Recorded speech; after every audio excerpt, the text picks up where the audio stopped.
Because manhood is exceptionally hard, and life is hard. But how you shape yourself will determine how hard it is for you and how miserable it will be. I want everybody here who's watching this, I consider this a matter of social responsibility. I want you to pull up a chair and eliminate all the distractions, because I'm going to speak to each and every one of you as if you were my son or a student or someone I'm trying to mentor. I'm going to imagine that all of you know nothing. We're talking from the complete ground up. I've said this many times in many different iterations on different podcasts, but I want to repeat it again. As a man, there is no easy life. If you're looking for an easy life, you should have been a girl. You made a mistake. Yep. Your life is not about being easy.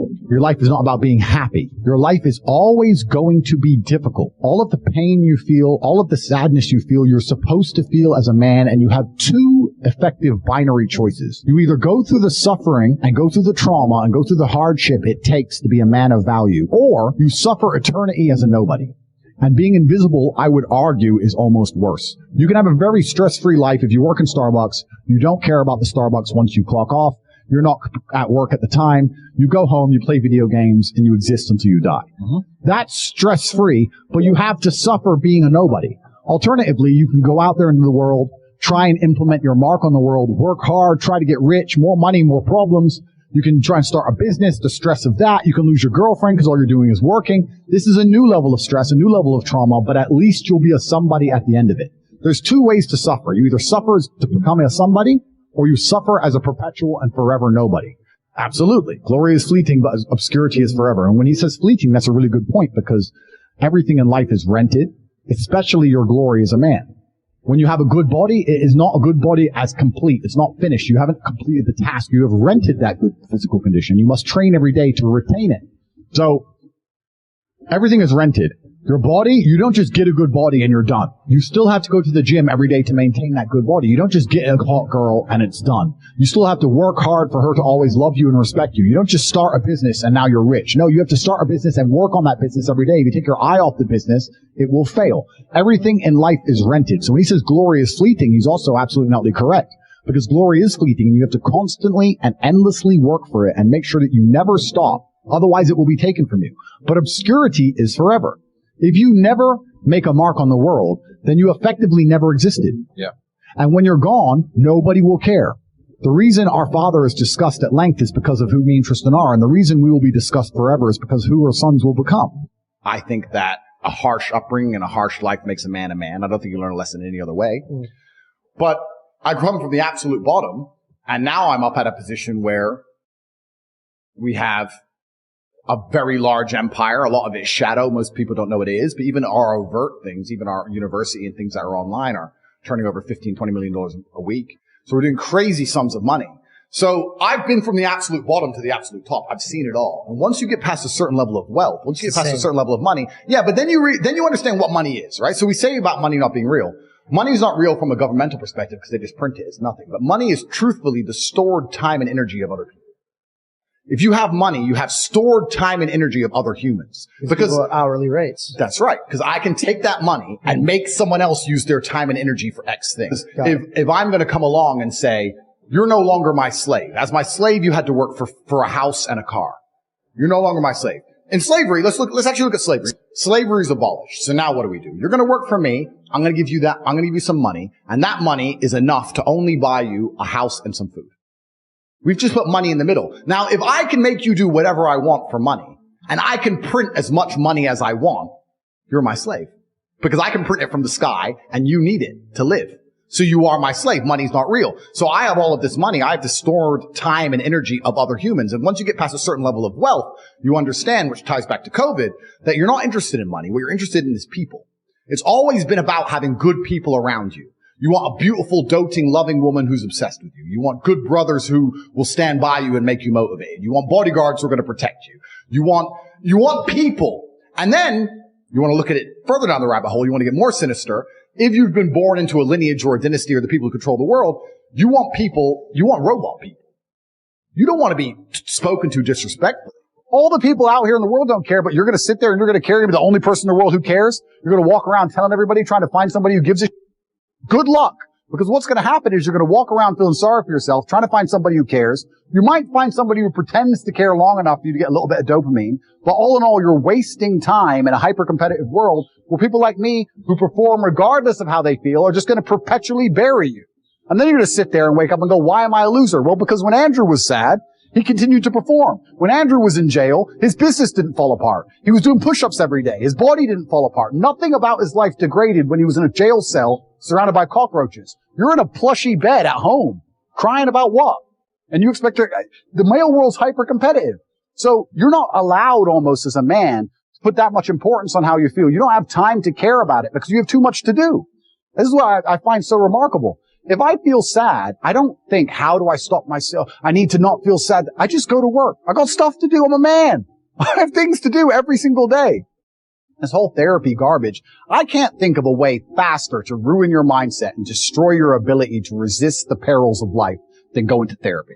I really do believe, I think there is this mass drive to instill the idea of absolute selfishness in people. I think they're trying to, when I really analyze the ideal citizen they want, the ideal citizen is yes, docile, and yes, he's unique, but he's also ultimately selfish. Because then you don't care about community. And I think therapy is a fantastic way to make you selfish. Men come to me or young boys come to me and talk about something bad that happened to them. I said, good. Absolutely and utterly good. You should be glad that thing happened to you because that's the reason you're going to be the man who can resist the perils of life in the future. If you don't give a man struggle, look what he becomes. Tell me the kind of man. If I were to say to you, imagine a man who's never struggled in his life. Physically, mentally, everything's gone perfect for him. Born in the royal family, everything's been perfect for him his whole life. I have a lot of people ask me, hey, how do I come across as high value? Be high value. How about that? That's the easiest way to do it. Why are you trying to fake? Why are you trying to lie? This is what's truly amazing about the masculine experience. I have so many people message me, and I get thousands of emails a day, and people are always looking for this hack or this cheat or this quick way to achieve something. You have to just become the man. There's no other way to really do a lot of things. But I guarantee if I were, your dad doesn't even know me, but I guarantee if I were to speak to him for 10 minutes, because of the way I would articulate myself, because of the way I would express my opinion, because of who I am, because of my physicality, because of the car I turn up in, he'd probably be more likely to listen to me than you, his own son. Why? That's your fault. And that's something you've decided to be. It's a decision you've decided to make. And this is what I don't understand. I truly don't understand how most men don't wake up and think, shit, I'm not good enough. And I think you need that degree of insecurity, I guess, and anxiety that's going to propel you towards the top, because there's always more work to do, and you're competing against people like us who are out here to destroy you, and that's the reality of the game. You have to take absolute and utter accountability in your life as a man. For everything. It's all your fault. There's nobody else's fault. It's your fault. And I was literally sitting in jail with a bullshit garbage case, which I know is all imaginary, saying this is my fault somehow. You have to find out, otherwise you don't get the lesson in it. The guy who had the 2.4 million gamble, or the guy who lost 115 grand, that's your fault. Yep. Good. What have you learned from it? Have you actually learned anything, or are you just sitting there going, I wish I had it back? Because if you didn't learn anything, you lost it all for nothing, right? Yep. And if you did genuinely learn something, then you're going to change your life for it, because I don't think most people can learn anything unless it's painful. I've never seen people learn lessons the easy way.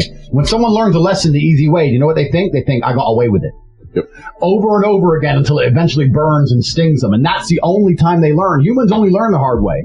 So when you finally get a hard lesson, fantastic. However you lost that 115 grand, I guarantee it won't happen again unless you're a dummy. You need to pay attention to it. So you need to be happy that these lessons come. You just have to make sure you ingest them and you don't allow them to happen to you again. I can never be depressed if I never slow down. Speed is extremely important. Speed defies gravity. How does a plane fly through the air and defy gravity? Speed. It's moving too fast to fall. If you're always attacking life, if you're always doing things, if you're always making more money, if you're always traveling the world, doing this, doing that, new car, here, there, new podcast, meeting James English, boom, boom, boom. If you're always doing things all the time, unhappiness can't catch you. But I also know that speed is a fantastic way to be happy all the time. I'm always looking forward to something. I wake up every day excited. Oh, I'll go do this today. I'll go do this today. I'll go do this today. And I very much live my life in a frame of, no, I have to do this. It's very much I get to do this. There's another thing that a lot of people make a mistake with when I talk to them, like, I have to go to work today. Change your language. I get to go to work today. Imagine you had no job. It'd be worse, right? Because otherwise you wouldn't be working. So you get to go to work. I have to fix the car. At least you have a car. You get to fix your car. Most people don't got one. I have to go get the kids. You get to go get the kids because you have these beautiful children who love you. You understand? People's even their own language is wrong. The world can be framed. Maybe I'm completely crazy. Maybe I'm full of shit, like you said. Maybe I am. But the frames I've installed in my mind are all beneficial to me. So if that makes me crazy and full of shit, good. Because I can't become depressed. So you can sit there and tell me I'm full of shit while you're depressed, and I'm happy. Identify the reason why you don't have as much money as you want so far. And there's one of three reasons. You are either lazy, stupid, or arrogant. Those are the only three reasons anyone is poor. And you have to identify and choose which one it is.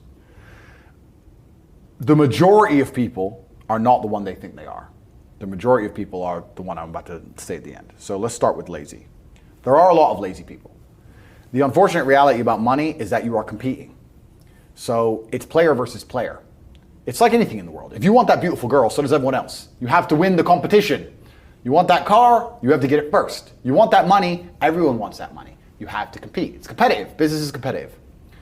You are competing against people like me. You're competing against people like the people in my network. You're competing about people who only talk about money, who understand money very well, who operate in jurisdictions all around the planet, who are extremely well connected, who know things before you know them, who have mass influence and mass power and mass resource. You're competing against me. This is what you must understand. You're not waking up going, I want to make some money. You're competing against people like me. You're competing against billionaires. You're competing against hedge funds. How did these hedge funds keep growing? Where are they getting that money from? From the brokies. They're robbing you. They're robbing all the poor people from the pension fund, dummy. That's where they get it from. This is who you're competing against. So the competition is absolutely and utterly fierce. Understanding that you're a man with a small pistol up against a mighty army, if you want to add a little bit of laziness on top, you're fucked. So when I say people are lazy, they go, I'm not lazy, I work hard every day. You work 8 hours a day? You work eight? The fuck? If I'm awake, I'm working. I'll be driving my Bugatti Chiron through Dubai, working. I'm texting at the same fucking time. I don't take a second off. I don't take a minute off. I don't relax. I don't rest. I don't stop. I don't chill. None. Ever. I'm either asleep or at work.